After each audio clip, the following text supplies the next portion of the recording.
வாழ்க்கையில வெற்றி பெறணும் அப்படின்ற ஆசை எல்லோருக்குமே இருக்கும். ஒவ்வொருத்தருக்குமே அந்த ஆசை மாறுபடும். ஒருத்தருக்கு அது பணமா இருக்கலாம், இன்னொருத்தருக்கு புகழா இருக்கலாம், ஒருத்தருக்கு மன அமைதியா இருக்கலாம், இல்லைன்னா பிடிச்ச வேலை அப்படின்னு எதுவா வேணா இருக்கலாம்.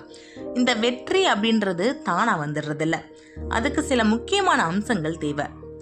முதல்ல நீங்க எதுல வெற்றி பெறணும், உங்களோட கனவு என்ன அப்படின்றத நீங்க முதல்ல தெரிஞ்சுக்கணும். ரெண்டாவதா, கடினமான உழைப்பு மற்றும் விடாமுயற்சி இல்லாம எந்த வெற்றியுமே யாருக்குமே கிடைக்காது. சவால்கள் வரும், தோல்விகளும் வரும். ஆனா ஒவ்வொரு தடங்களுமே ஒரு கற்றல் அனுபவம் அப்படின்றத மறந்துடாதீங்க. மூணாவதா, தொடர்ந்து கத்துக்கிட்டே இருங்க. புதுசா ஏதாவது தினமும் கத்துக்கிறது அப்படின்றது ரொம்ப முக்கியம். உலகம் ரொம்ப வேகமா மாறிட்டு இருக்கு. புதிய விஷயங்களை கத்துக்கிறது மூலமா இந்த போட்டி நிறைஞ்ச உலகத்துல முன்னேற முடியும். புத்தகங்கள் படிங்க, பாட்காஸ்டுகளை கேளுங்க, இல்ல ஏற்கனவே அனுபவம் இருக்கிறவங்க கிட்ட இருந்து கேட்டு கத்துக்கவும் தயங்காதீங்க.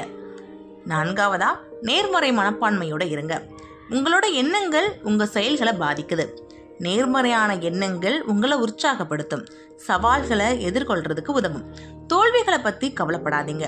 அந்த தோல்வி எப்படி வந்தது, என்ன தப்பு பண்ணோம் அப்படின்றத தெரிஞ்சுக்கிட்டு அந்த தப்பை அடுத்த தடவை சரியா பண்ணி ஜெயிக்கிறதுக்கு பாருங்க. கடைசியா, உங்க ஆரோக்கியத்துல கவனம் செலுத்துங்க. உடல் மற்றும் மன ஆரோக்கியம் இல்லாம எந்த வெற்றியுமே முழுமையடையாது. சரியான உணவு, போதுமான தூக்கம், வழக்கமான உடற்பயிற்சி, இது எல்லாமே உங்களோட ஆற்றலை அதிகரிக்கும். மன அமைதியோட இருக்கிறது முடிவுகளை எடுக்கிறதுக்காகவும் அழுத்தமான சூழ்நிலைகளை சமாளிக்கிறதுக்கும் உதவும்.